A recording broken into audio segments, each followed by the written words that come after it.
là, pour commenter la déclaration de Ben Guelina, premièrement, il faut dire les choses.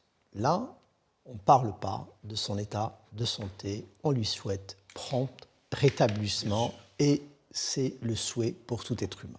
La question n'est pas là. La question est que Ben Guelina est un homme politique.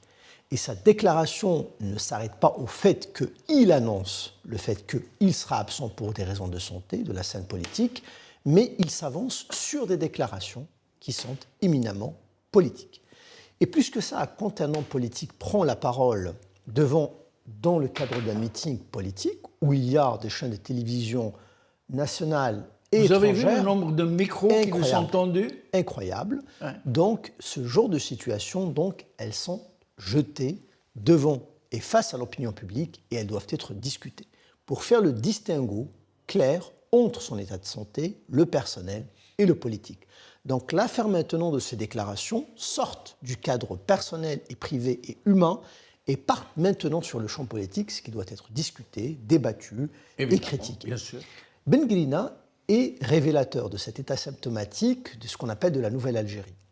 Quand on voit le président Abdelmajid Tebboune déclarer jour et nuit qu'il travaille contre l'ancien Aïssaba et récemment on a entendu aussi le terme de la nouvelle Aïssaba, donc il déconstruit tout. Comment? Je sais pas. C'est l'effet qui se coule. Donc, alors qu'avant il était prêt pour tout pour soutenir Bouteflika, il a été humilié, parlant de Tebboune, humilié devant les caméras du monde entier dans un cimetière, dans le cadre d'un hommage, pas un hommage, c'était suite au décès d'un responsable d'État. À l'époque, il a été humilié par Saïd Bouteflika et autres. C'était une humiliation. Tebboune, vous parlez de Tebboune, oui. Humiliation. Malgré cela, il a maintenu son soutien au régime Bouteflika. Même chose avec Ben Guelina. Il était l'un des soutiens, les fervents soutiens de Bouteflika. Bien sûr, le côté bouffon, donc oui, il faut le dire. Évidemment. Il l'utilisait pour les polémiques, pour les bouffonneries, etc.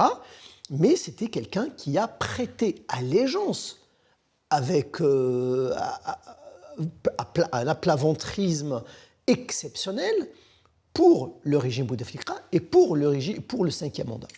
Après le Hirak, il se déclare révolutionnaire, donc on voit vraiment la caractéristique de ce genre d'hommes politiques qui ne partent pas d'un postulat de leur propre conviction politique, ils ne font pas de la politique pour un projet politique, ils ne sont pas engagés pour des convictions, mais ils sont engagés par simple intérêt et suivisme. Ce sont des opportunistes. Exactement.